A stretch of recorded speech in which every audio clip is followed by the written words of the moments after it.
It's finally here. It's Tuesday, 8 p.m. It's time for CCUK Resin Q&A Live, sponsored by apexresin.co.uk. Don't forget, use my discount code CCUK, save some money. That's right. Tonight and every Tuesday at 8 p.m. we're going live on the only resin talk show where you meet your favorite artists and creators behind the gloves. CCUK Resin Q&A Live. We'll be talking with fellow resin artists and creators and answering all of your questions live. Make sure you stick around. Ask all your questions in caps lock. Get involved, share this video with your friends and family, and enjoy the show. And with that, I'd also like to take a moment to say a massive thank you to everyone that supported this channel, guests, sponsors, members, and subscribers. I appreciate each and every one of you. We all grow together. The more questions you ask, the better the live will be. So be creative and ask away. Make sure at the end of the video you give it a thumbs up and comment. That's how we all keep growing. But for now, sit back, grab a drink, relax, and enjoy the show.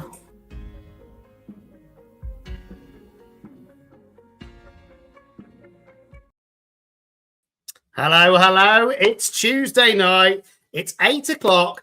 Welcome, everybody. My favorite time of the week where I get to spend it with you lot. So, and I'm so excited for tonight. You will not believe this. This is almost a year in the making where I've been chatting to this particular, trying to get through to this artist to get him on. And it's like I'm meeting a resin celebrity, guys. So tonight we have got the one, the only Steve McDonald. He's in the studio. I'm going to let him in a second. But just to remind you all, make sure you put your questions in caps lock so we don't miss anyone. And I'm so excited for this one. So put them in caps lock so that we can get those questions on and ask anything you want within reason. So let's get Steve on. And if you don't know where to find him, where have you been? You know, he's been around for at least 5 or 6 years, I think. And he's got one of the biggest channels out there on YouTube, which is, in fact, now I'm going to let him introduce it. So without further ado, here's Steve. Hi, Steve. Hi, everyone. Hi, Andy. Thank you for having me on. Yeah, I must apologise. Where you first contacted me through, I don't monitor very often. So it wasn't until the lovely Claire Holloway said, Andy's trying to get hold of you. And I said, okay, sorry, who's Andy? And then she told me and I said, oh, I'll get hold of him. So yeah, it's really a pleasure to be here. It's amazing. And it's amazing how that all came together by me getting Claire on. And then suddenly, but again, it shows you what a small world it is in the resin community sometimes as well. Absolutely. Well, Claire's one of my heroes. There's no doubt about it in the resin world. We've kind of developed together along different paths. Yeah. But we talk quite often and I've got a lot of respect for her. She's so supportive and so kind. And I think that goes back to what I just saw come up on screen. We grow together. Yeah, that's the whole philosophy. Absolutely. I totally agree with that. I think it's really important for people like yourself, people like myself, to support and help anybody that wants to go on this journey. I mean, my channel is now 6 years old, as you said. Yeah. And it was quite it was a very odd thing that I set it up for. And the reasons that I set it up will actually probably surprise you. Oh my, I've got a new chair. I got a new chair today. I'm not quite sure how. Oh, okay. So I'm very technically inept, as most people will be able to tell you that know me. So yeah, the reason I set my channel up in the first place was at the time I was an associate professor at a university and I was teaching small business management and micro business management, along with equality, diversity and inclusion as well. That was my other subject I taught. My PhD is in that area as well. So my doctorate is in that. I did a lot of consultancy work with small companies setting up businesses, and more of my students, when I was seeing them, who I was supervising for PhDs and masters, was saying, I want to be a YouTuber. I want to be a YouTuber. And I kept saying to them, you know, there is no money in being a YouTuber. You're not going to be able to earn a living being a YouTuber. Yeah. And they said, yeah, you will. And I said, no, this is not going to happen. You know, 5% of people reach 10,000 views, and I think it's 0.1% of people on YouTube reach a million subscribers. Yeah. So I said, it's not going to happen. So I set up my channel originally to demonstrate to them how this is not possible to work. And that this really actually sounds similar to the reason I did, but we'll go carry on. Yeah. So that turned around and really bit me quite hard in the bum, because it did start to take off, not to the extent where I think I was monetized, because in those days it was more difficult to get monetized. You had to have 10, I think it was 4,000 hours of watch time plus 1,000 subscribers. I can't remember. Yes, it's still technically that for full monetization now. Right. Okay. And so it took me about 2 years to get monetized. But what I was seeing coming through was a very different type of business, and I developed it, and I built it up. I think I was very lucky as well that we did. For me, not lucky we had COVID, of course. It was COVID was awful.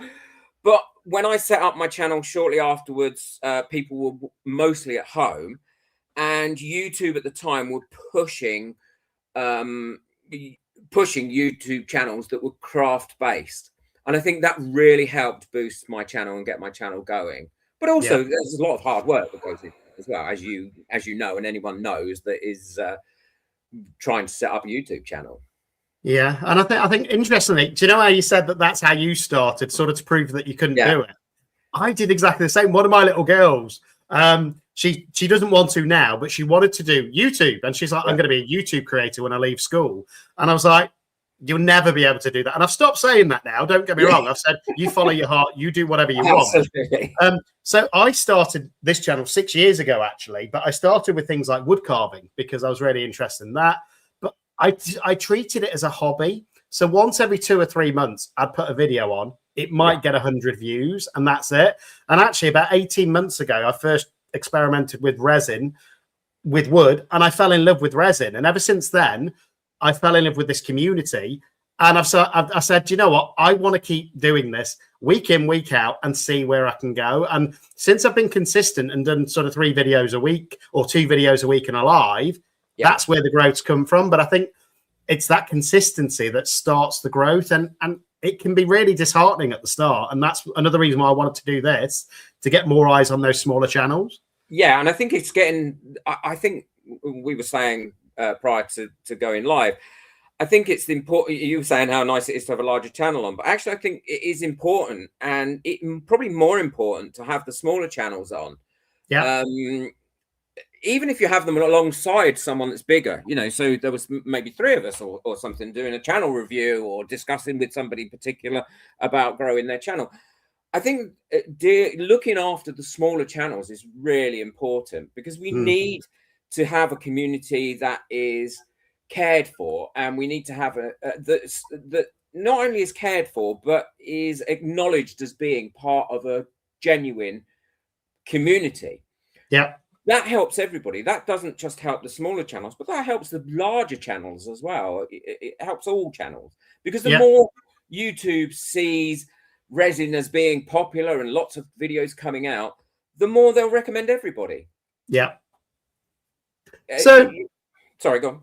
Just going back to that start then, when you was trying to prove that it wouldn't work and things like that, what sort of turned you to resin at that point? I'm intrigued. I'd already used resin a bit, and I'd already done a course on it, and at the university where I worked as well, we were very lucky. We had a great art department, and they allowed you to go in as non-art students or lecturers to try out arts and crafts and different things. They did screen printing. They do all sorts of things there.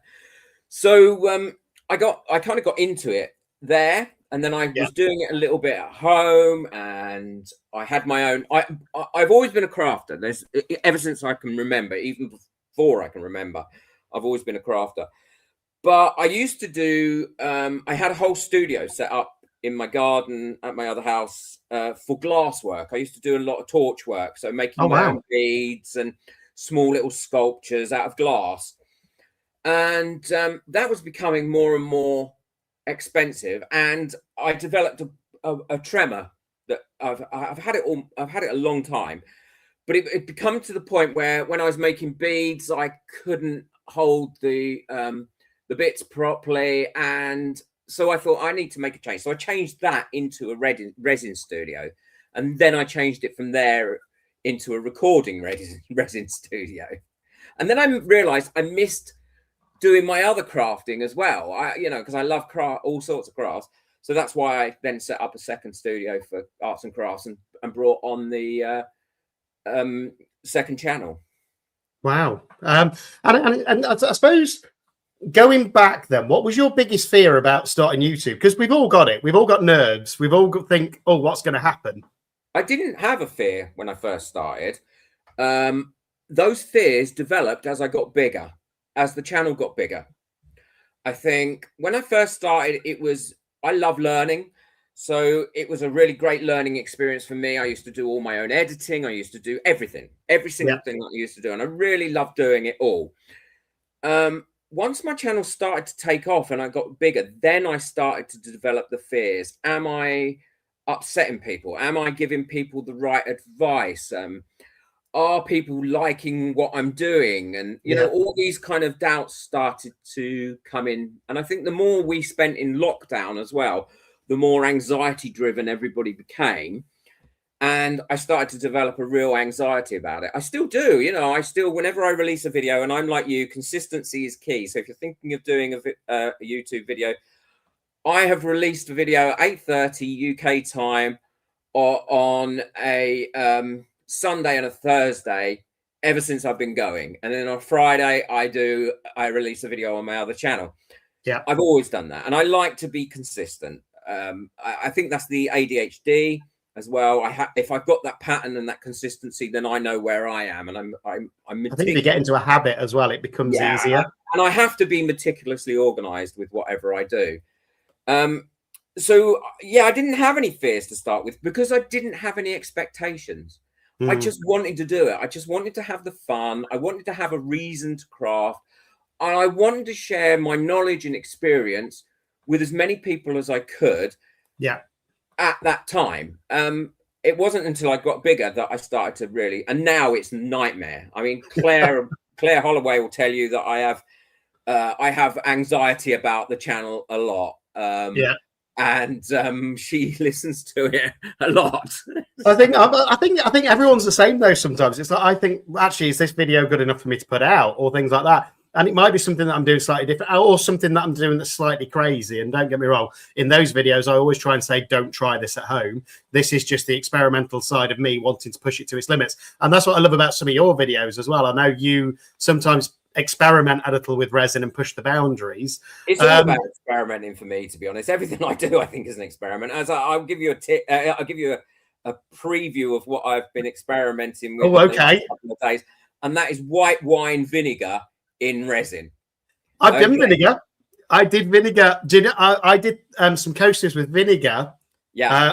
Some with silicone oil and some with something else. Just see the different effects, and it's interesting because it gives you a different effect. I found it's the way I've been using it. It certainly is new because I've been using it with some alcohol inks as well. Right. And it certainly is. I was surprised, and the reason I thought I would try that is I've been doing, as I said to you, I'm doing some videos for my other channel on how to make your own closed back bezels, so that you can make them and then you can fill them with resin.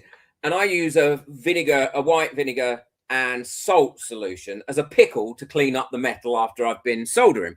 Yeah. And I just thought, I wonder what this will do in resin. I just stood there and I said, I wonder what this will do in resin. Then I thought, I just got to go and try, so. I'll throw anything. I've got a frog with super noodles in it, cooked super noodles, just to see what happened. It's still not got moldy, and that was 6 months ago. So I think I did a pot noodle, I think, once, and I did dried pasta as well, and that came out. I love the dried pasta shape, so I think they're great. It shouldn't go moldy though because it's dry. So And then I had a really weird one the other week where I did a frog, and I've seen the marshmallow technique. And I saw these little marshmallows in, I think it was Aldi or somewhere when I was doing the shopping. And I put real marshmallows in. Yeah. and put it in a curing machine, not realizing they would all melt. Yeah. And if you put them in a vacuum chamber, they will just go massive. Really? And if you put them in a pressure pot, they just shrink down to absolutely nothing. Yeah. And you can't then see them. So that's really interesting. So just on that, I've seen a couple of comments in chat that I just want to comment on before we go any further. So firstly, you've mentioned Claire a few times. I want to say a massive thank you to Claire as well, because she sent my girls some of her Petri art, which is amazing. So a quick, and she's also sent me some, is it beach glass, you call it, the little glass that you on the beach. Yeah. So I'm going to make some art with that. So massive thank you to her as well. And again, as a shout out to her, she's the Petri queen as far as I'm concerned. Oh, absolutely. So Definitely. Check her out. Is it House of White Rabbit? I think it is. Yeah. House of White Rabbit. Yeah. And then we've got Laura Usher in chat as well, who gave away £200 worth of products to one of the 10K giveaway winners as well. So massive thank you to her as well. And again, that's what I love about this community. It's everybody supporting each other, even the small businesses trying to support the smaller artists as well. And all of us trying to learn new things and sharing experiences. Yeah, I mean, we've got to be honest, there are some people out there that aren't out for everybody else and can cause problems, but you've got to try and ignore those people as much as you possibly can. And they are difficult to ignore sometimes. But you're right, mostly it's like when I say, somebody will email me and say, somebody's just copied your video. And I'll say, well, I don't care.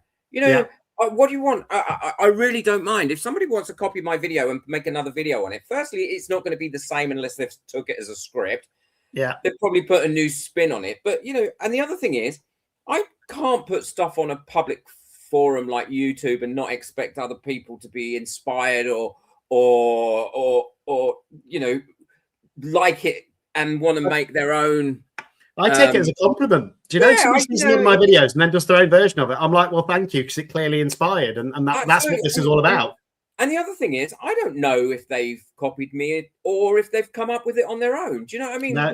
There's only so many things that you can do with resin. Yeah. So we're all doing the similar sorts of things. We're just doing it slightly differently. It's just a different way of showing something that we want to do, and it comes with a different outcome. It probably comes with a different approach. So great, it's fabulous. Let them. It's brilliant that they're doing. And a few lives ago, interestingly, because I was saying this a few lives ago, because if we're all resin artists and we all work with resin, sometimes we're just going to have the same idea.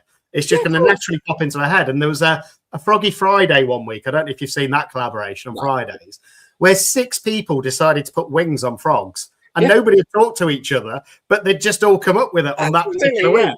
So absolutely. It's going to happen. And it doesn't seem to happen in any other. It doesn't happen in the crafting world, because I've never had that with crafting. It doesn't happen in the carpentry or the wood turning or the sticker making or any of those. It just seems to be a few people in the resin world that have issues with it. And, then if you've got issues with it, either don't watch my video, that's absolutely fine, no one's making you watch it, or expect that maybe there are similar things. I mean, I record 6 weeks in advance always. So whatever goes out this Sunday will have been recorded 6 weeks ago, and I have to work like that. And that if that's one piece of advice I can give anybody, is if you are thinking of doing a YouTube channel, then absolutely record in advance. Don't do just in time. The other thing is, I would say, if you're launching a YouTube channel, always launch it with 5 videos. Yeah. Never less, because if you launch it with less, if you launch it with 1 video and people watch it and they love it, they've got nothing else to go on to. And that is giving the algorithm on YouTube bad vibes, because it says, well, there's nothing else for them to do, so we can't recommend them anymore. You're not keeping them on the platform. We'll move on to someone else. So always launch with 5 videos, so there's several for them to watch. Just some and just so everyone in chat's aware, we haven't started on the questions yet, so I've not missed any. I've got them all in front of me. Don't worry. This is the part of which I just want Steve to sort of talk about his channel and his journey, because I think that's what really intrigues me. As somebody that's been doing this now for 6 years, what's kept you motivated throughout that period of time? Oh, undoubtedly, the members that I have, they keep me motivated all the time. If I was to give up YouTube, which I've got no intention of doing yet, I would still make videos for my members, and I would still run my members only VIP group. It's my members. It's also all the lovely comments that I get saying thank you, and you've really helped me. It's, I suppose, in a way, I'm a bit like a happy vampire. I'm feeding off of the happy comments and the nice comments that I get. That's what it is. So it's kind of, it's definitely that. It's the people and the folk that I deal with daily. And I know what you mean with that, because I've got more friends in the resin community than I've got in real life now. And they're people that I would class as real friends, true friends. I've only met 2 of them ever. But they're just amazing support, and they're an amazing community that again, if I'm feeling a bit down one day, I can open up my comments sometimes and there'll be some really positive comments, or you've really helped me learn this technique or something like that. And it just picks you up.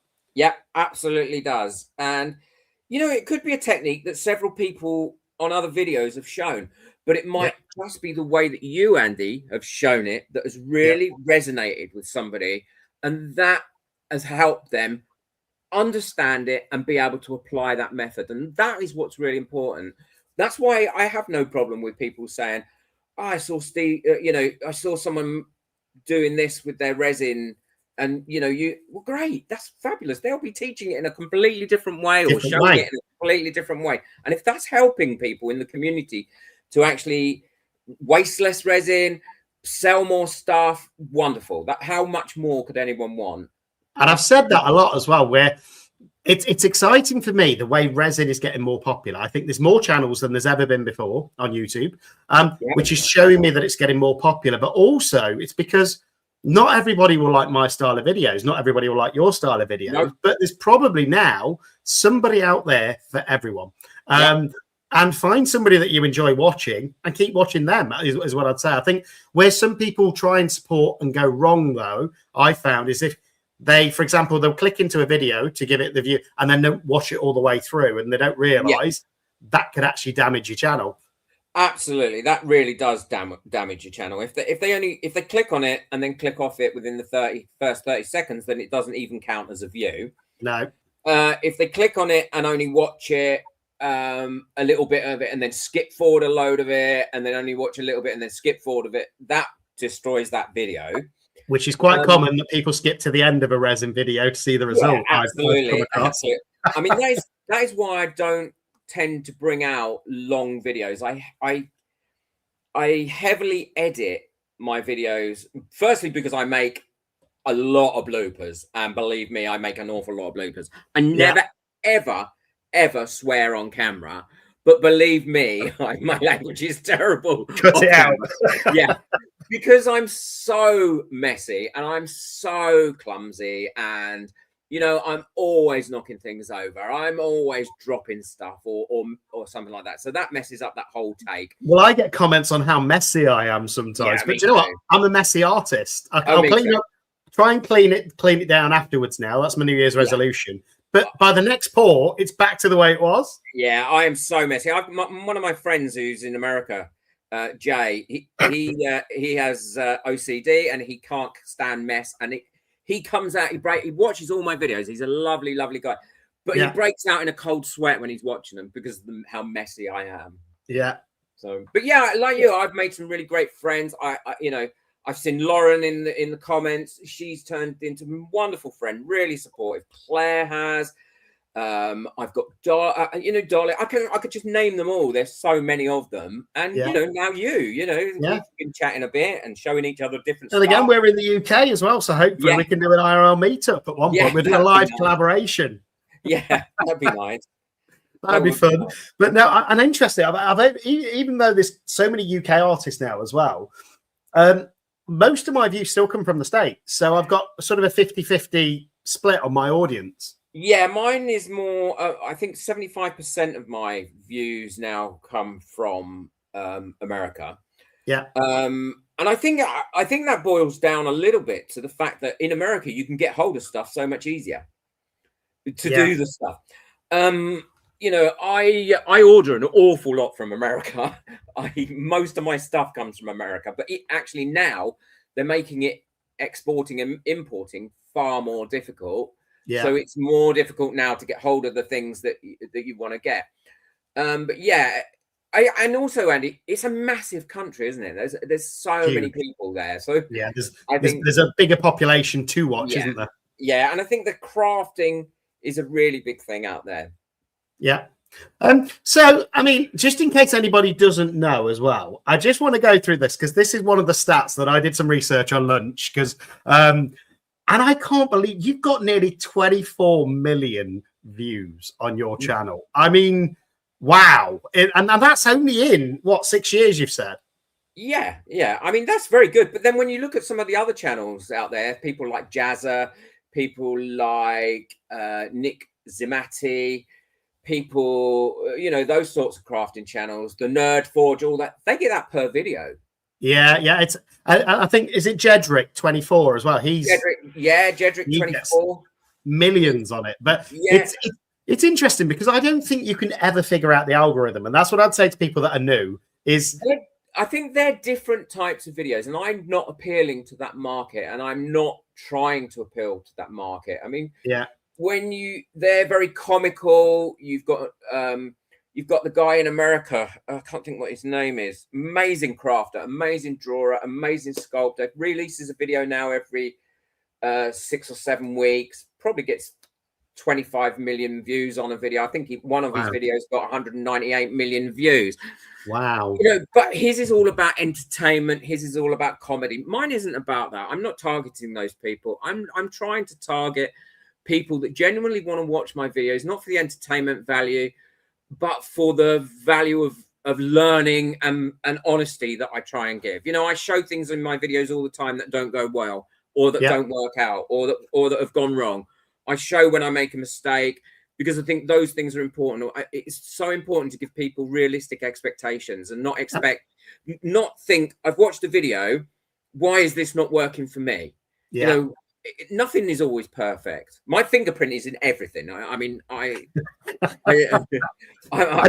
thumbprint or fingerprint is in everything. I did have to warn Andy that I am a terrible fidgeter. I have ADHD. And I find it really difficult to sit still. So I apologize to anybody where I'm like rocking or something. No, but with what you're saying, actually, some of my mistakes are my favorite pieces as well. Yeah. And that's the thing with resin. I think you can try and control it, but to a certain extent, you don't have full control over it. And that's one of the exciting things. Yeah. You never know until you demold. And actually, things change as well. I used to have, I mean, one of my most popular videos ever is the one where I put rock salt in resin, and I make bowls and I make different things, and it gives an amazing finish to it. I love it, and I've used it a lot, and I've seen a lot of people have made videos using it as well. But I need to bring out another video soon showing that it's not a great idea if you want to keep it long term, because actually what I've found is I've kept some of the product. After about 4 or 5 years, the rock salt has some sort of chemical reaction with the resin and burns through the resin. Oh, wow. And then you start getting pitting in it on the outside, and you start getting burns. And then, so if you're using it as I was using it to plant succulents in, it started leaking out, and then the salt started to leak into the soil and kill the plants. And oh, wow. You know, so I'm bringing out, so that's something I've learned. So we're learning all the time. All of us are learning all the time, and I think that's important. And I think that's the best way. Again, show your mistakes, because then people can relate to it, because not every piece we make, no matter how long you've done this for, not every piece is going to be perfect. And I think when I see a channel where every video is perfection, I'm like, there's definitely got to be some mistakes that they're not showing there. And for me, that disheartens somebody new coming into the hobby, because they think that they should get it perfect every time. Yeah. And it's not, that is never going to, I think Claire, actually, going back to Claire Holloway, sorry, Claire, I did say I wouldn't keep going back to Claire, even she has pieces that she's done in alcohol ink, and she's done swirls and different things, and they've not turned out how she wants them. You know, so, and I mean, she is the supremo of that technique. Yeah. It's not going to always work out. I mean, I have made some, oh, God, awful, ugly things. I really have made some horrible, ugly things. And I think to myself, oh, I'm going to put that out as a video. That's not going to do very well, but I want people to see it. And then whenever I think to myself, that video is going to do terrible, it does completely the opposite. Yeah. There's no rhyme or reason to it. My most popular video at the minute, I'll be honest, halfway through the video, I get up and I start humming in my living room, just walking around. And then that's the one that's got the most views on my channel. I'm like, how? And then I've spent weeks on another video to try and perfect it. And that's stuck on like 400 views. And I'm like, I just don't get this. Well, my son does all my editing for me. So he works here and he works for me part-time doing my editing. And the amount of times I hear him say, Dad, will you stop singing? Will you stop singing in your videos? Will you stop doing, you know, or will you remember that you're talking to people on camera and you're not just talking to yourself? You know, because I talk to myself all the time. And, you know, so, yeah. But there is no rhyme or reason to it. Some videos you think, oh, I've really worked hard on that. That is going to be I made one on chunky jewelry. Yeah. I loved the video. I loved making it. I put it out on Christmas Day, and it is my worst ever performing video. And I thought it was going to do 100,000 views, and it's done nothing. But there's new techniques in there. There's new methods in there. It's really good. Was it the thumbnail? Was it the title? Was it? Who knows? I don't know what it is. I may even take it off the channel for a couple of months and re-upload it another time. I mean, I did an ostrich egg, which I carved. Then I filled it with resin, amazing, as a lamp, and that took me 2 weeks to do. And that still only got like 300 views, and I'm like, why? And it's an amazing piece. I mean, it's one of the nicest ones of those. Bobby Duke, that's who I was trying to think of a little while ago. Bobby Duke, yeah, I've heard of him. Yep. Yeah, Bobby Duke, he is amazing. And he did an ostrich egg, actually. Oh, God, about 10 years ago, maybe. Right. And I would say yours is nicer than his. Oh, don't tell him that. No, but no, he'd be fine. He's one of those people that is very much about the community as well, and very supportive, very open as well about his mental health. So he seems like a genuinely nice guy. But yeah, I can't go over that. It's only got 300 views. That video should have 300,000 views. Yeah, but maybe it will one day. That's the other thing I'll say. Is you never know. Because I've had videos that have gone like that, flatlined for 2 years. And I've got a lot of videos that have done that and maybe done 6,000, 7,000 views over a 2-year period. And then in a 2-month period, they've gone up to 50, 60,000 views. And I've only just started to notice that after about 18 months of being consistent. Yeah. It's some of my videos that got 300 views like 12 months ago. All of a sudden, they're starting to go up because YouTube's trying to is finally realizing what audience to send them to. Absolutely. So, and that's the thing as well. That's why people, if they're starting a YouTube channel, shouldn't get disheartened. You shouldn't, until you've got your first, I would say, 100 videos uploaded.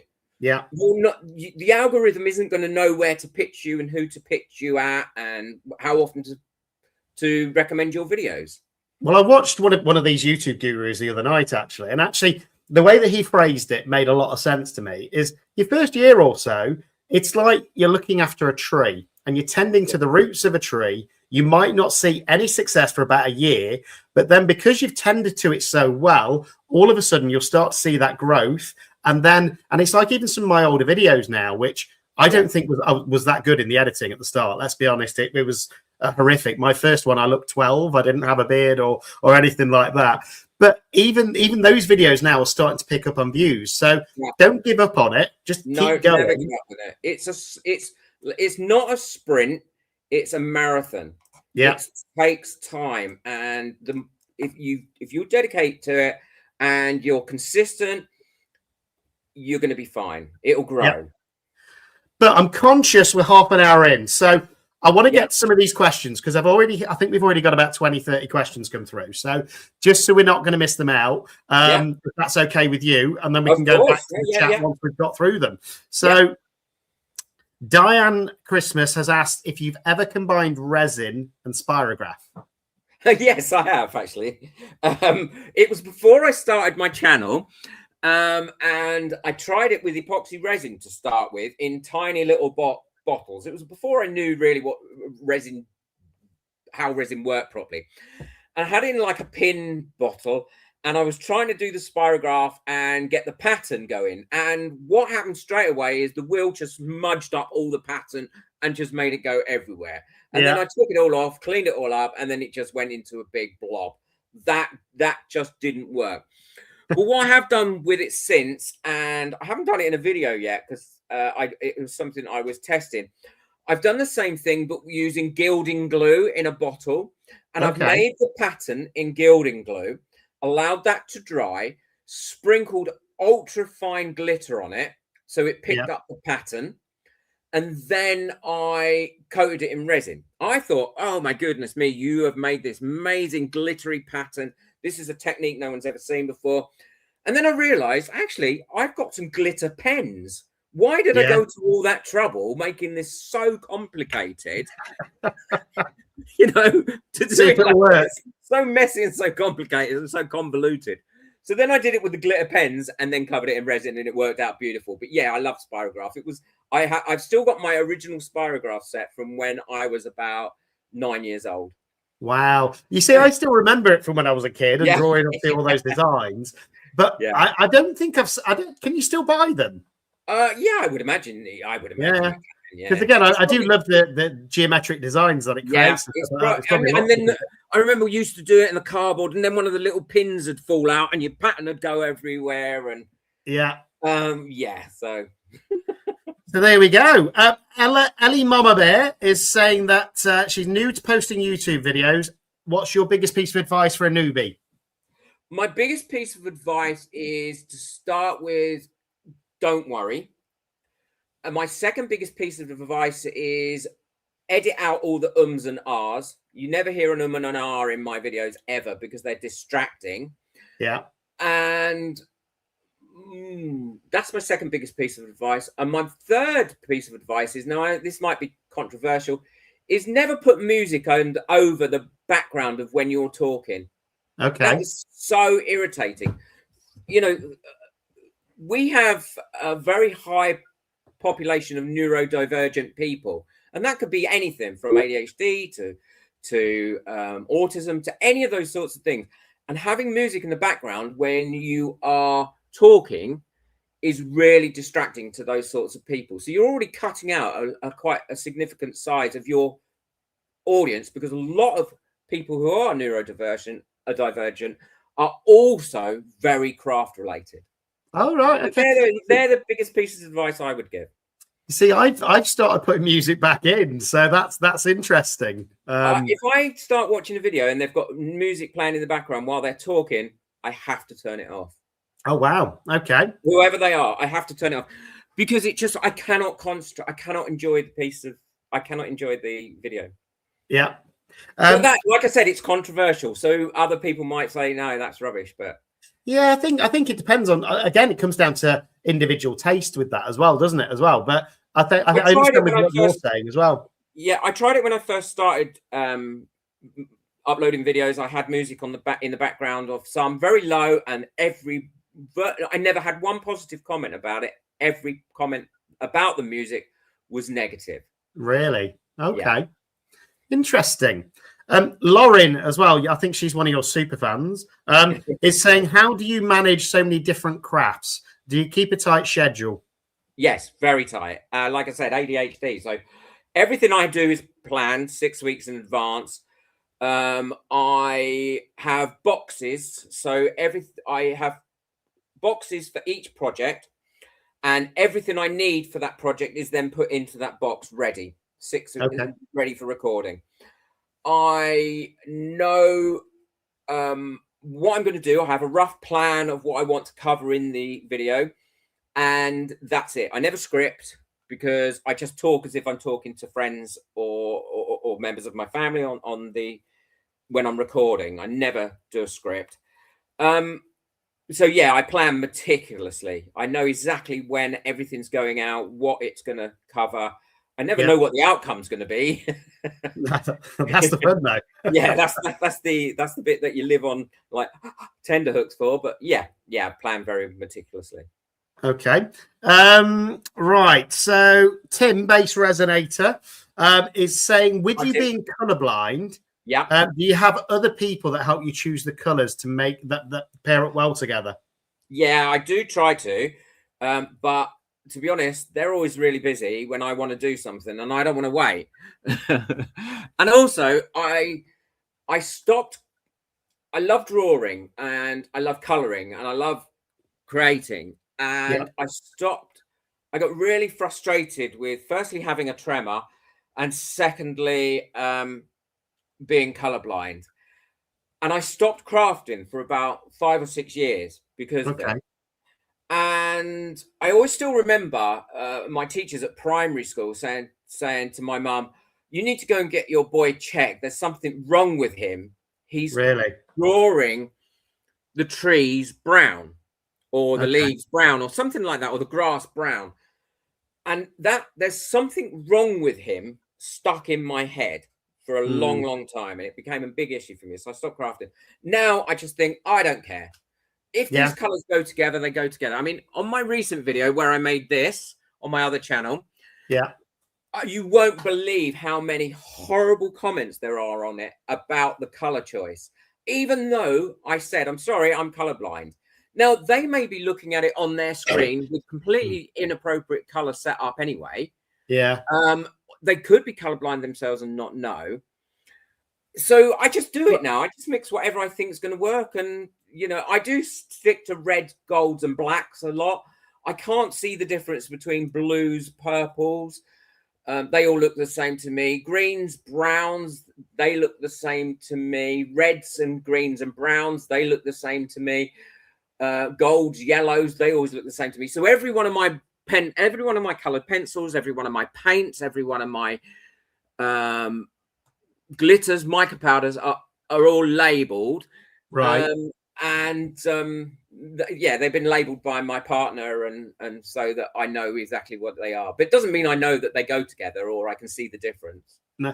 Well, I'll tell you what, to those people that are putting those nasty comments, don't watch my videos, because some of my color combos are horrific. I tend to throw everything in and see what happens. I remember sending something to Claire, and a picture to Claire once, and saying, I can't cope with this. This is so muddy. And she said, there's no mud in that at all. It is, I can see all the different colors identified really clearly, but I couldn't. So they all looked the same to me. It just looked like a big glob of mud. And actually, I quite like that muddying effect sometimes. You know, with alcoholics, it goes almost a rust color. It's like a rusty orange. It's I quite like that color. So I wouldn't know what a rust color was. Tracy's Tracy Donaldson's put, what you need. Did you work out, Steve, as you live in my neck of the woods? I don't know what she means by that one. I'm guessing you live in the same neck of the woods as Tracy, though. Oh, do I? Tracy Donaldson, yeah. Oh, right, okay. Grandma Wendy's asking, how fresh is your strawberry now, Steve? Sorry, say that again. I'm sorry. How fresh is your strawberry now? So I'm guessing you put strawberry in resin. Yeah. To be honest, it got lost when I moved. Right.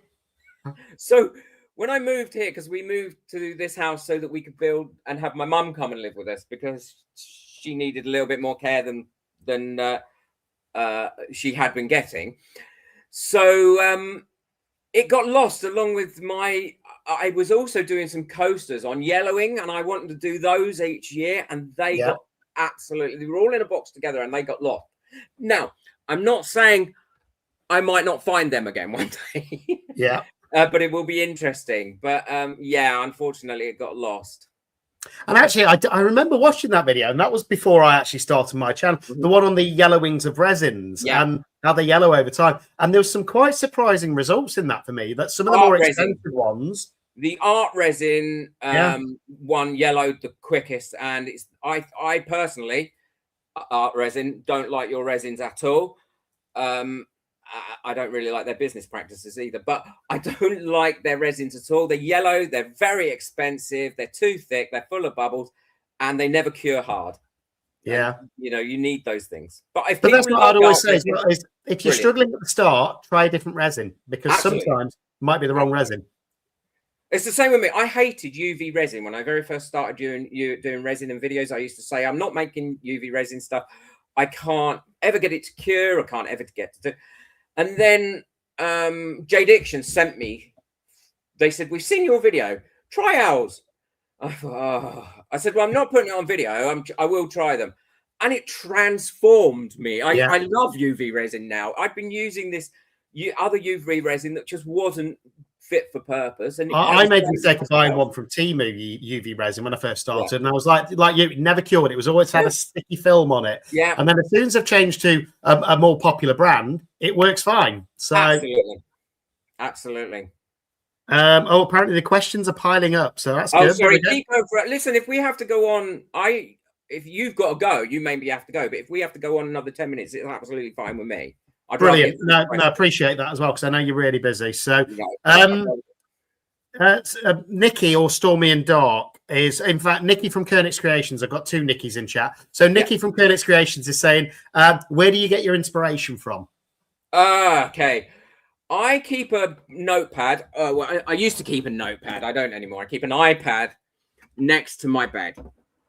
Okay. And if something, I don't sleep very well. So if something comes into my mind, I make a note of it.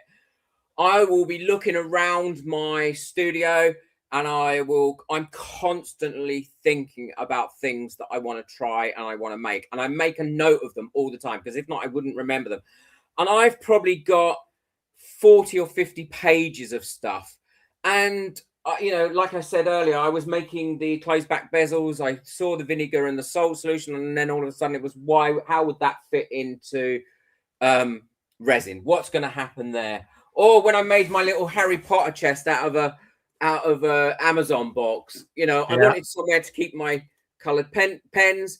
So I thought, I'll make a little box. Then I thought, I've been reading some Harry Potter stuff. I'll make it into a carry, and it's just how my mind works. Constantly, it's never shuts off. This is always by the side of my bed, because I struggle to sleep as well. So I'll wake up at like 3 o'clock in the morning with an idea. I'll write it in there, and then I must have about 200 ideas in there. So I think a lot of us actually in the creative space, we struggle with sleep. I think it's because our minds are constantly going with ideas. Yeah, I think you're right. And it is constant. It is absolutely constant. Tracy Donaldson's put, that's interesting, Steve. What would you advise ordering from the US? So I don't know if that was when you was referring to certain products.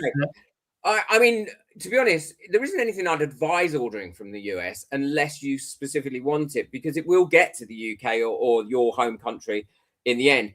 It's just, it comes a lot quicker from the US because it's often released there. It's not cheaper to do it like that, believe me, but it gets there quicker. I ordered the Let's Resin 64 alcohol inks. Okay. Because I wanted that set, and there was no way I could get them without ordering them through the US. But I couldn't order them directly to myself or from the US. I had to get them delivered to a friend who then repackaged them up and sent them to me as labeled as a gift. Right. So yeah, I wouldn't say go out of your way to order from the US. It's just that I want to get stuff because of my audience is mainly in 75% are in America. If something comes out that's new and I want to really try it, then I will order it and get it. Yep. Okay. And then going back to other Nikki, so Nikki, Stormy and Dark in Denmark, I believe. I love that name, Nikki, Stormy. Yeah, great, Stormy and Dark. And she's brilliant. She actually sent me a happy mail at Christmas with some Danish treats in, which was amazing. Doesn't it mean the world to you when you get happy mail? When people buy me coffees and they leave me a little message, they buy me a coffee $1.99, $2.99. Some people buy me coffee £50, but every one of them, I read the little message and I keep it. I copy and paste that little message into a spreadsheet, and I read them if I'm feeling upset or unhappy. Yeah. Well, it's amazing for me because obviously I'm still working full time at the minute, and the job I do, it can be quite a stressful job. Yeah. So essentially, I sell people, so I work in recruitment. Yeah. And you get home at the end of the day, and you're just mentally gone because you've put so much into the day. And actually, if there's a little treat there as a happy mail, it just makes me smile and makes me want to start resin again. So it's brilliant. So thank you. I don't tear up very often, but a couple of times people have sent me messages, especially when I was talking about my mental health a lot. People have sent me messages and they've made me tear up. You know what I mean? And I just think this is what it's about. This is these it's making a difference. These people are special. Yeah, I really are. But her question is, she's allergic to resin. What PPE do you use to avoid dermatitis? Okay, I'm allergic to resin, very allergic to resin. I wear a full face mask always. I wear Derma Shield on my skin, and I put it on my skin probably half an hour before I go into my resin room, and I cover my arms and I cover my face. Is that like a barrier cream? Yeah, it's like a barrier cream. It's called Derma Shield.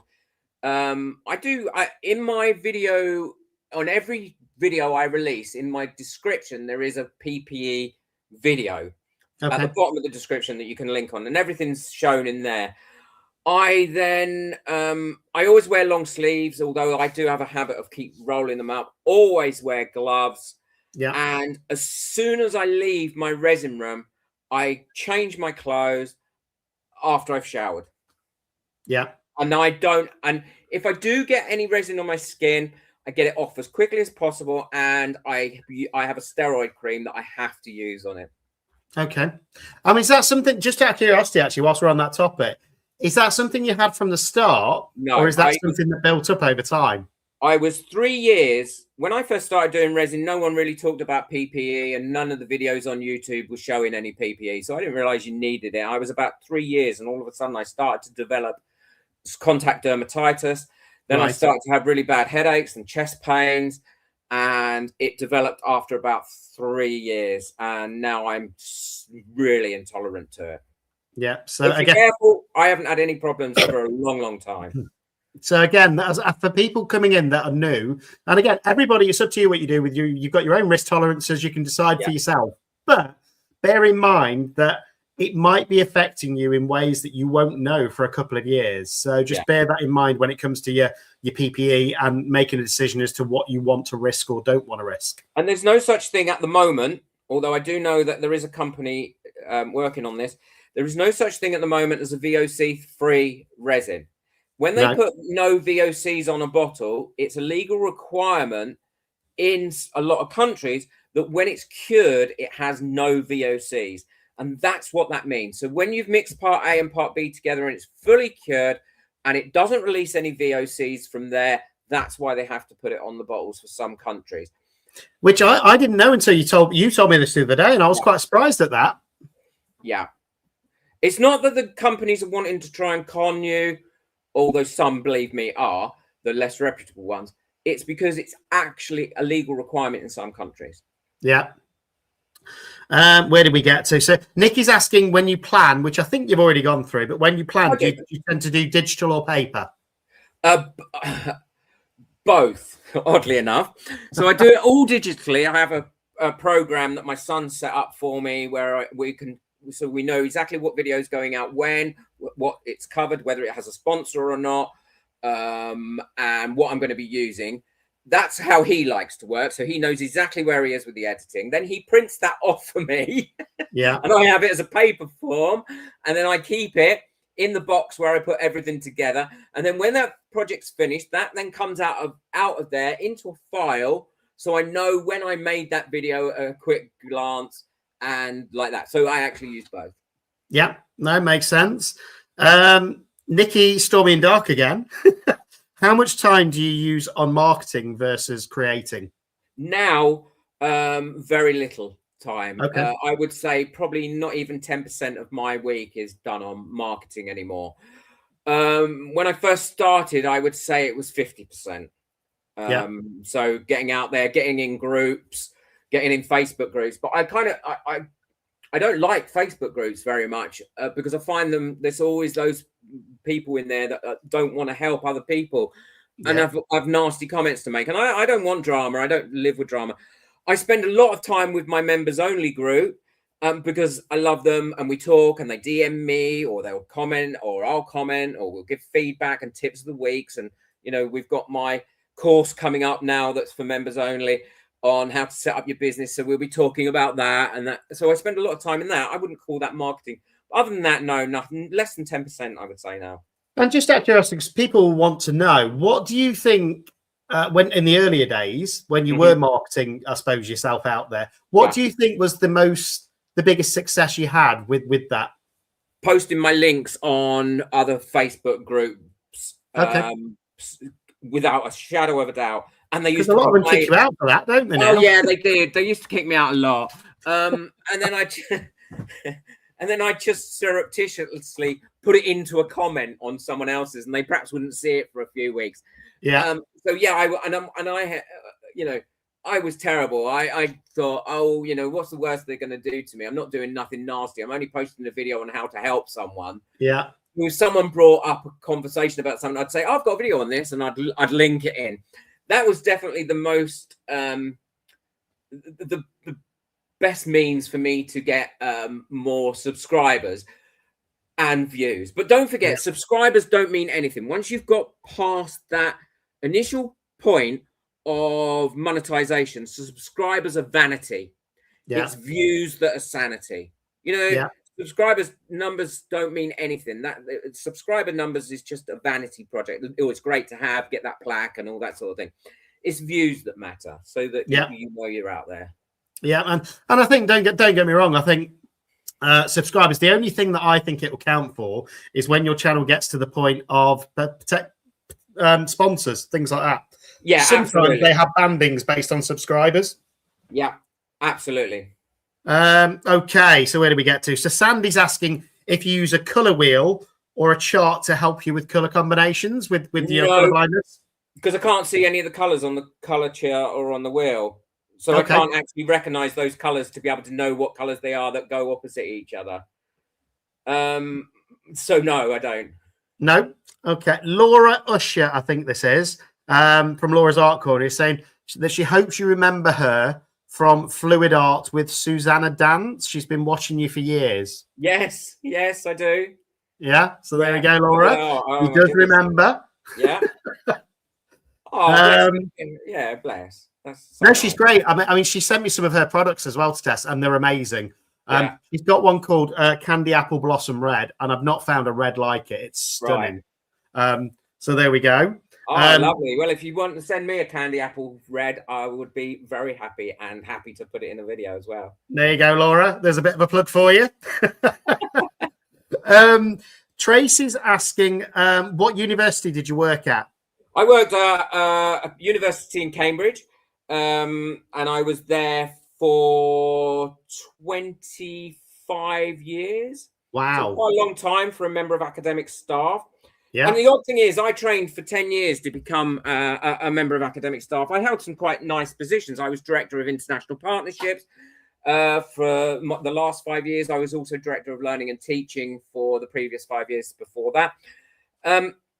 So I held some really good positions at the university, but I trained for 10 years to get a doctorate. So my full title is Dr. Steve McDonald, BA, MA, MBA, PGCE, and probably a couple more. But you need 2 business cards stuck together. Yeah.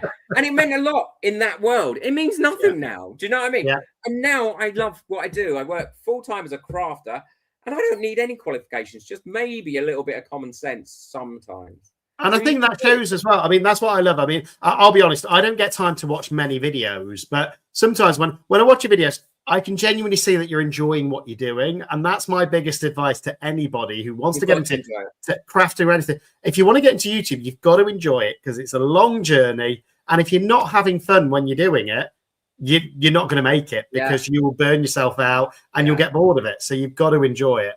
I do miss some things about academia. I miss supervising PhD students an awful lot.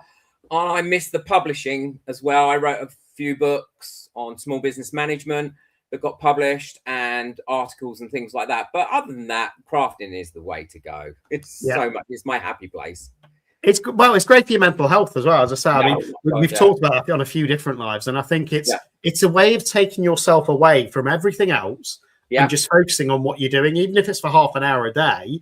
I think it really helps with mental health. Absolutely. I've suffered from mental health issues all my life since before I can even remember. And that's what caused my tremor as well, is medication, I think. And I suffer from severe depression, and now I suffer from anxiety as well, which is odd. But I lose myself in my crafting and my video making and my YouTubing, and there is no amount of medication or support or counselling that could replace that. No, I'd agree. Right, so I've got Susie's asking if you've ever tried Love Fen resin. No, I've never heard of that one. Never heard of it. No. Again, you'll have to let us know where that one is, because again, I've not come across that one either. Oh, the Happy Hedgehog has just come up. I absolutely love this lady, and she rescues hedgehogs, and she is so sweet, so supportive to anybody, and absolutely, what she does for these poor little hedgehogs is just amazing. I'm so pleased she's on. I won't mention her by her real name in case she doesn't want me to, but yeah, amazing lady. Sorry. Yeah. No, that's fine. Have either of us ever tried UV craft resin? I haven't used the UV resin from Craft. I don't know about you, Steve. Yes, I have. Okay. I never. And has anybody ever seen me use it in a video? No. Take from that what you will. Laura Usher was also saying with the dermatitis and the skin problems, it also helps to wear cotton gloves underneath the nitrile gloves. That really helps with their dermatitis. Oh, right. I must have to try that. I did when I used to get it really bad on my hands. I used to wear a barrier, like a moisturizer on my hands, then cotton gloves on my hands, and then go to bed at night before I realized what it was. So, yeah. Luckily, I don't struggle from it yet. It's probably the right word. I've never seen, I've watched quite a few of your videos now, Andy. I've never seen you not use gloves. No, I always use gloves. There's been once when I haven't, and that's when it was a quick to put the eyes in, I think, for a UV mate. So, but which is great. You're demonstrating, you're leading by example. I mean, for the cost of a box of gloves, which is what, £4, it's not worth not doing. No, even when they were £27 a box during COVID, I would never do it without. And so you're leading by example. And I wish many more people would. I still see the odd people when a video will pop up and it will run a little bit. And I think to myself, why are you not wearing PPE? It's not just that. I mean, I'll be honest, at the start of my journey, I was still using gloves, but I'd reuse them. And then you'll find that they fall apart and stuff like that. Yeah. Oh, I reuse mine all the time. I just didn't like the feel of resin on my skin. Yeah. And then to wash it off, you've got to use usually alcohol or something like that to actually get it off. Well, T-Expert have brought out a amazing resin cleaner, which cleans your gloves amazingly. And if you get it on your skin, it cleans off your skin. Okay. I tested it quite a long time ago before they even released it, and it went through a few iterations, and it is brilliant. It is so good, and it's not expensive. But I use it to clean when I finish, I clean my gloves, then wipe them over with a baby wipe, then hang them up the correct way out, and then I use those gloves 3 or 4 times. Yeah, well, get your money's worth. I mean, again, on the plastic cups, I reuse those all the time, guys. So they're not cheap. I don't think the cups. So again, make sure you reuse them. Absolutely. Okay, so where are we? Claire. So this is Claire Holloway again. Hello, Bianca wants to know, what's your favorite make ever? Bianca's the rabbit. I believe it's the naughty rabbit. Bianca's my little friend. I've got a Bianca mug. I have my hot chocolate in it every night. What's my favorite make? Oddly enough, I think my favorite make is quite an old video, long time ago. I bought a cup and a saucer from a charity shop, and I made a waterfall coming out of the cup into the saucer. It must be about 5 or 6 years old, and then decorated it all on the bottom and decorated it all on the top. So it was a magic cup. So it looked like it was suspended in the air, just pouring out a waterfall. And I think that's my make, and it's probably had hardly any views, probably about 5, 6 years old, but that's my favorite make of all time. Yeah. That and of my other channel is always making flowers out of paper. I just love making paper flowers. If I'm feeling depressed or unhappy or uncreative, I make paper flowers. It always puts me in a creative mood and always makes me feel happy. So, yeah. And just so you know, we've got Michelle from Glitz and Glitter in chat as well. Hi, Michelle. She wants to say a massive thank you to you for your encouragement when it was needed as well. It was an absolute pleasure. And now I don't do collaborations very often because of my fear of biting me. But Michelle and I are going to be doing a collaboration very soon. I didn't know much about Michelle, like I didn't know you, Andy, very well. And I've since watched Michelle's channel, and and she is amazing, lovely lady, really genuine, supportive, and her work is amazing. And she works really hard on it as well. That's actually gets a video out every day. Yeah, I think I looked at her averages, and it was like more than 7 videos a week. I'm like, how do you manage that? And I tell you what, I wish I could produce my 3 videos as polished as she does her 7. Yeah, definitely. Amazing. I love it to bits. Where are we? So Petra wants to know who or what inspires you when it comes to your art? Salvador Dali is one of my biggest inspirations. Okay. Certainly. I love Dali. The other people that inspire me are my family. They're all a bit crazy, my family, and they do silly things, and they challenge me and say, oh, can you do this? Or could you make me one of these? My son said to me, oh, can you make me a poker table? So I said, yeah. He said, but I don't want just a normal table. I said, Dad, it's not going to be a normal table. So, and so I did. So I get inspiration from everywhere. I think nature is quite a big inspiration for me as well. Yeah. Looking around and looking at nature and looking at what's out there. So I get inspiration from everywhere, to be perfectly honest. But Salvador Dali is probably the person that I'm most inspired by. Yeah. No, I've seen a few of his pieces actually. They're really interesting. And I had a friend. Did he do some of the etchings as well back in? Yeah, and pottery and all sorts of. I had a friend in Spain, same age as me, so 60, and they had this piece of artwork on their wall, and they loved it, and they were moving in Spain somewhere else, and they were going to chuck it out. I said, "It's Salvador Dali." He said, "Oh, it's only a print. It's only a print," and it was an original Dali. Wow. Worth a few quid? No, they didn't know it was an original Dali. Wow. I'm bet they're happy now they do know. Oh, yeah. It's in a museum. But I think do they still have it, though? That's the question. Yeah, they still have it, but I think it's on loan to a museum now. Yeah, definitely. So Nikki's saying, what is your absolute... Oh, I think it's similar to... I think we've already had this, but what's your absolute favourite thing to craft? Which I think you've said... Probably the paper flowers, wasn't it? Or yeah, I think the paper flowers is my absolute favorite thing to craft. I do have a couple of crafts that I never make videos on, and they're very personal to me, and that is card making. I don't make videos on card making because I make cards for my family. Well, not very often. I have made a couple, I suppose. My glass work, not that I've done that in a long time. I don't make videos on that. The torch work where I make beads and things. But paper flowers, I just love making paper. I love crafting. It's all of it. That's the thing. You tend to go from one to another and then see how you can intermix them into one piece, don't you? Yeah, absolutely. I love recycling. I love recycling tin cans and glass. Oh, I just love everything about it. Katrina's asking, what's the most random thing you've seen that's given you an idea? She's always looking out when shopping to see if anything sparks an idea. I was walking around. I don't know if you have them where you are, because I don't know what country you're in. I was walking around. What we had was Poundland once. I was just walking around and I saw this little plastic shark. It was about this big, right? And a plastic polar bear, which was about this big. And I looked at it and I thought, oh my goodness me, I could just make something so much fun out of that. And that, again, that's probably going about 4 or 5 years back. And I did. I just made myself a little casting pot, put the shark in it, made some icebergs, put on the top, put polar bear on top, put some lights in it, and we get it out every Christmas. It's in our Christmas box and it sits on our side every Christmas and it lights up and I love it. What's your worst make you've ever done? My worst make I've ever done, I think, there's so many. I think the worst I can't think what it is, to be honest. I think I've done so many.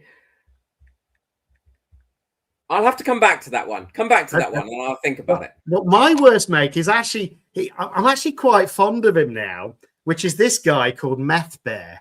It's been nicknamed. And basically, it was the first time I played around with the Eco Pour and resin in one pour, not thinking that the Eco Pour would sink to the bottom.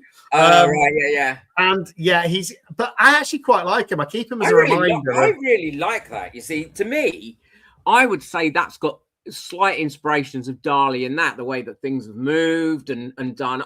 I quite like that, Andy. Yeah, it does look like it's been run over though. The nose is kind of gone flat fair. But no, I always keep those to remind me. I know what my worst make was ever.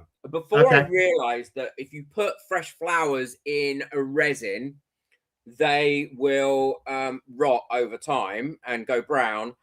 I put some flowers that were really important to me in resin and did it all. They looked amazing. Lot of bubbles, but that was at the beginning.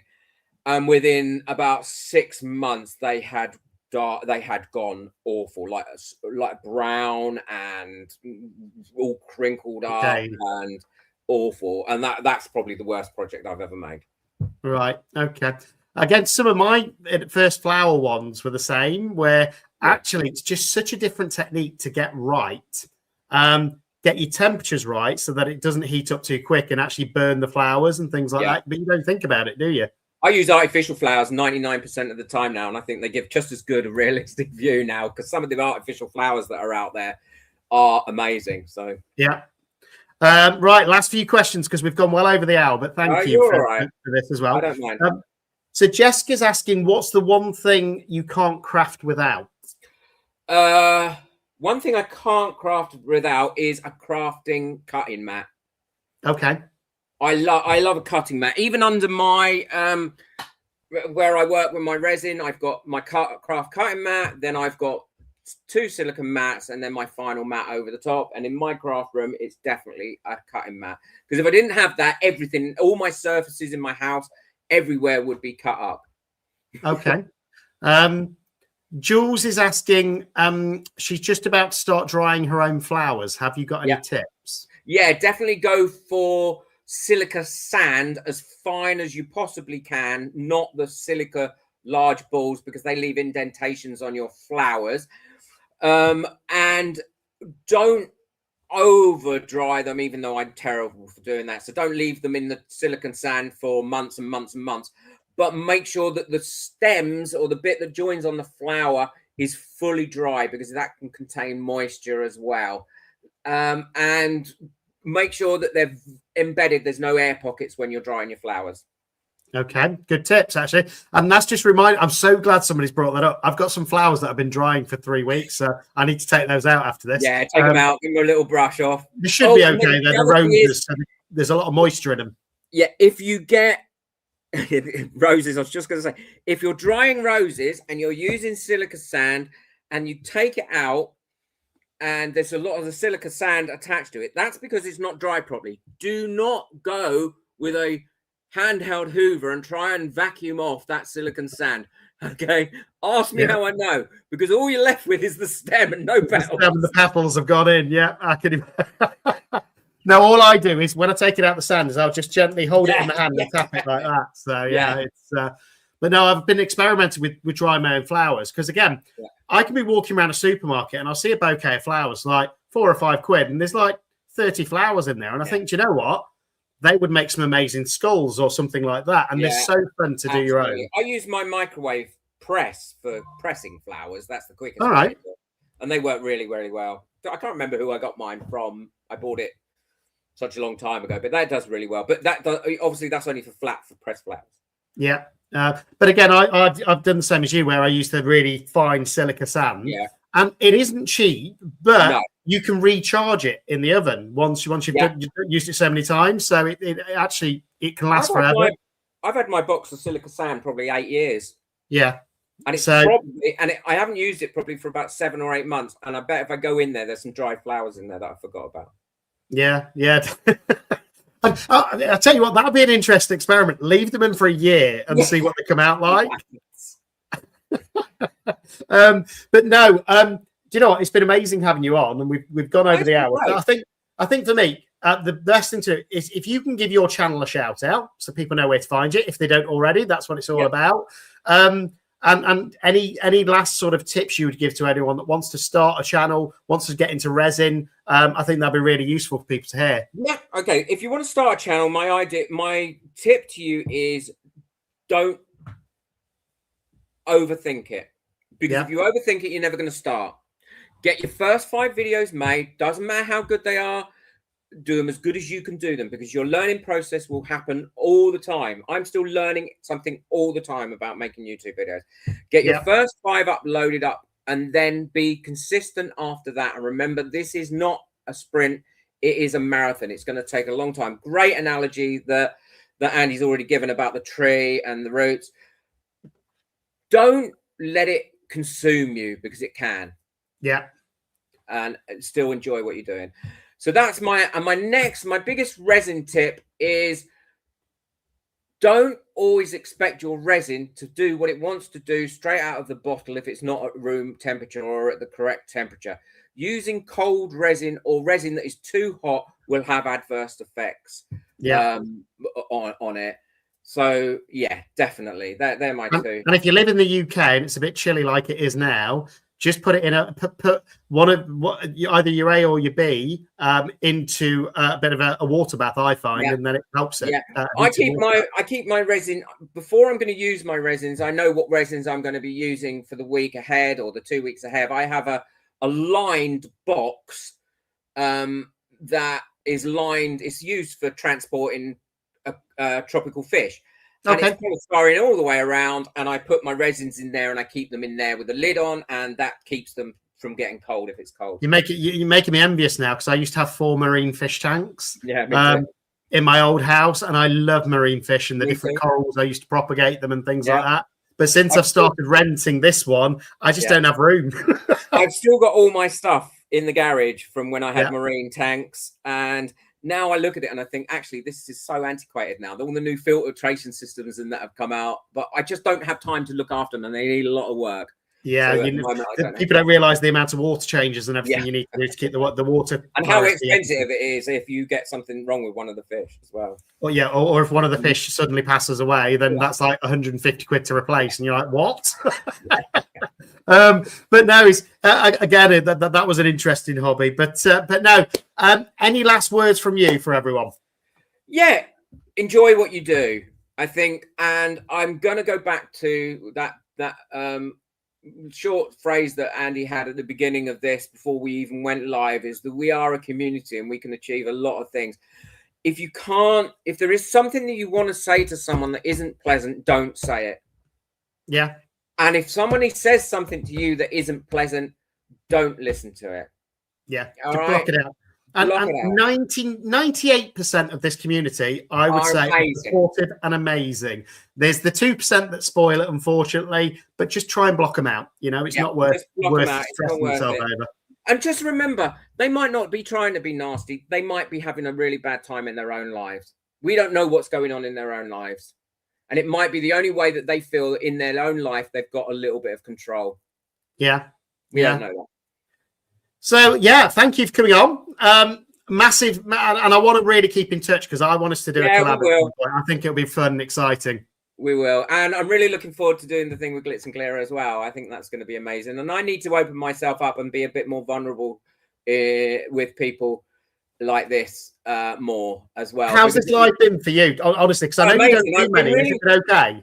I've been really looking forward to it all week. And as you know, because I've been chatting with you off on Messenger, I've been really looking forward to it all week. I think everybody, I've been reading the comments, so I apologize if I keep doing this, because there's comments coming up on the side, and I've been reading those as well, and it's lovely. And I think the community that you've built here, Andy, are an appreciative community. They appreciate what you're doing, and they are happy with what you're doing. And I think that's the best thing. I think it's lovely. And so, yeah, I think, like you said, 99% of the people out there are wonderful. There's just that 1%, but we don't know what's going on in their lives, so we can't judge that either. So we can't really give them too much of a hard time. I've thoroughly enjoyed it, and I would happily do it again. I'm glad to have you back on again. And just to anybody out there, if you've got don't care if you've got 1 subscriber or if you've got 1 million, you want to come on, let me know. I'm booking up the next year now, so I do these every Tuesday, and hopefully it's not too much of a scary experience. Every single YouTuber out there, this is my closing thought. Yeah. Every single YouTuber out there, including people like PewDiePie, including people like Mr. Beast, including people like myself, and I'm not big YouTuber, I'm minuscule, but all the big YouTubers, they all started with 0 subscribers. Yeah. Every single one of them, when they started their YouTube channel, started with 0 subscribers. And if you watch the interview by Mr. Beast, he was going for years and years before his channel took off.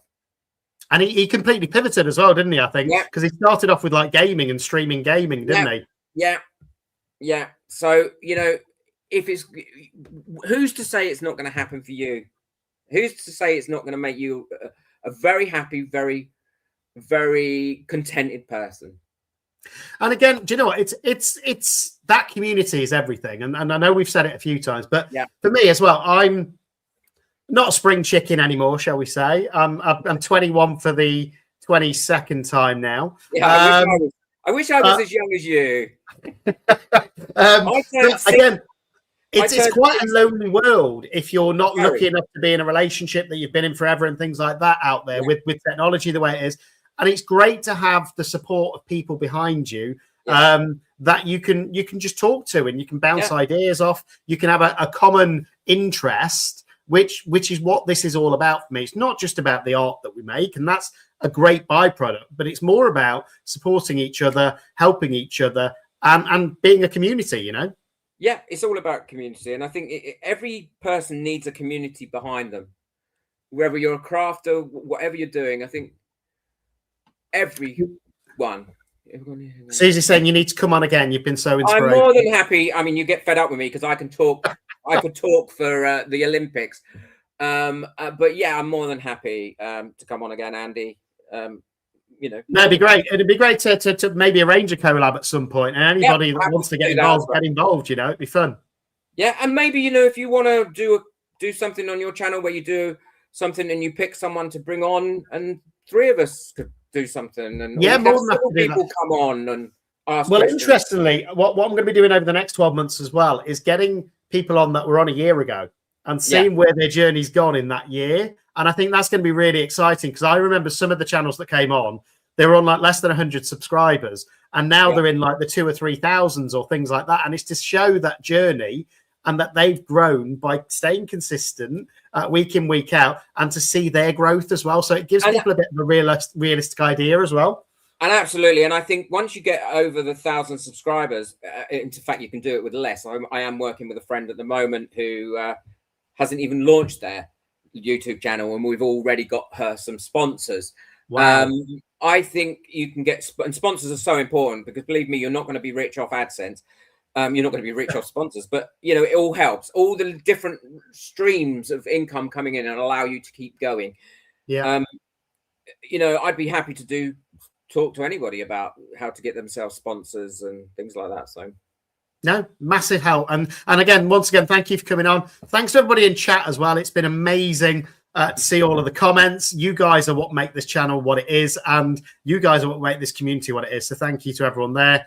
Thank you to the sponsors as well, and everybody else as well that supports the channel. And again, make sure you follow Steve. Do you know what? If you like, this will be in my Q&A live playlist forever. So if ever you want to go back and watch it again, if there's anything you've missed, feel free to do that. But it's been great having you on. And do you know what? I feel like I know you a little bit more now. And that's what I love about these lives. You're not just the 2 hands on the camera anymore. You're absolutely. But no, appreciate you. Thanks, everyone. And don't forget, if anybody else wants to come on, send me a message. We'll get it set up sometime this year. Appreciate you all. And bye-bye. Bye, everyone. Thank you.